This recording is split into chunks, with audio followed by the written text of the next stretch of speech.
د افغانستان او هندوستان دوستي لا قوي کیږي د چې څنګه او څه شوي ویډیو تر پایه را سره وګورئ.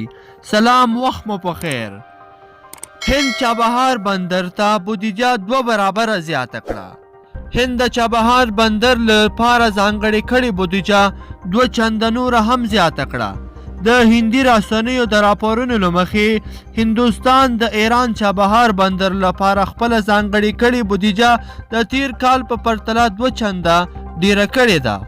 د یاد هیواد رسنیو د هند د بهرنیو چارو وزارت له لوري د خپرې شوي خبرپاڼې له قوله لیکلي چې هند هیواد به څه کال د دې بندر لپاره خپله بودیجه 14 میلیونه ډالرو ته ورسوي. سرچینو زیاته کړې ده چې هندوستان به دا ټاکل شوي پیسې د چابهار بندر پر پراخولو ولګوي. دا په داسې حال کې ده چې په تیرو 2 کلونو کې د هند له لوري چابهار بندر لپاره ځانګړې شوې بودیجه باندې د یاد بندر مالي ملاتړ ښه ونه شو. خو سږ په پام کې لري چې دغه بندر د پراخولو چارې ګړندۍ کړي. هند پریکړه کړې ده چې په وچه کې د پروت افغانستان له لارې مرکزي اسیا او لویدیځو هیوادونو ته د خپلو صادراتو لپاره لنډه لار جوړه او خپلې ګټې خوندي وساتي. هند په اسیا کې یو له هغو هیوادونو څخه دی چې له افغانستان سره تر نورو هیوادونو ښه ملګرتیا او راکړه ورکړه ترسره کوي. تیر کال دغه هیواد 450 میلیونه هندۍ روپۍ د دغې پروژې لپاره ځانګړې کړې وې.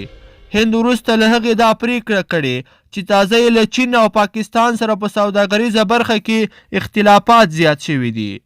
اندونه دا وایي چې چابهار بندر تر یو بریده د ستراتیژیک چاپیرولو د تیورۍ له لارې تشریحېدای شي چې له مخې په افغانستان کې د امریکا حضور او له سویلي کوریا، جاپان، هندوستان سره د نږدې اتحاد له امله چین خپل ځان ته د چاپیرېدلو یا قلا بندېدلو په نظر ګوري.